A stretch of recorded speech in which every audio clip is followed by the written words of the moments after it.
So this latest cyber attack now increasing tensions between the U.S. and Moscow. The president talking tough with Putin. Now critics are calling this a moment of reckoning. Dan Hoffman, former CIA station chief, Fox News contributor. Dan, how you doing? Good morning to you. Many have pointed out, I'll point it out again, on Saturday the president pulled a piece of paper out of his pocket to read that statement. How did that strike you, Dan? Well, what strikes me first and foremost is that this is another supply chain hacking attack from a criminal group based out of Russia.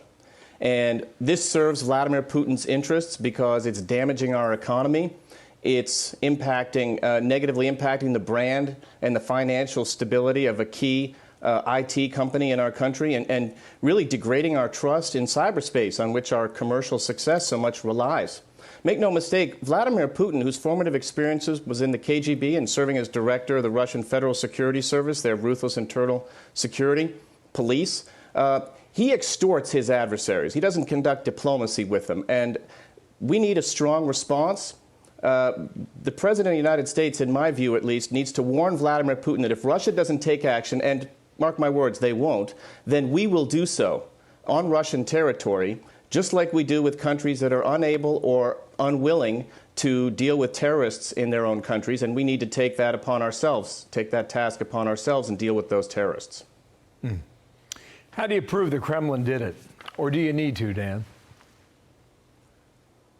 Well, we know for sure that these groups enjoy sanctuary on Russian territory, so that should be enough for us to use our intelligence community to find, fix, and disrupt these groups using cyber command.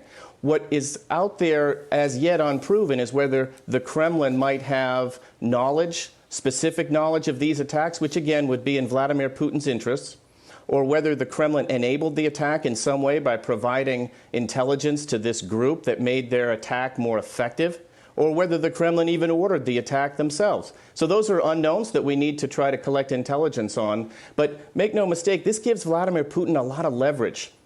He wants to negotiate with the United States from a position of strength. He doesn't like the sanctions, and he might say, sure, I would consider taking action against some of these groups, and Putin will tell us it's going to be hard, although he does a real good job with his own dissidents.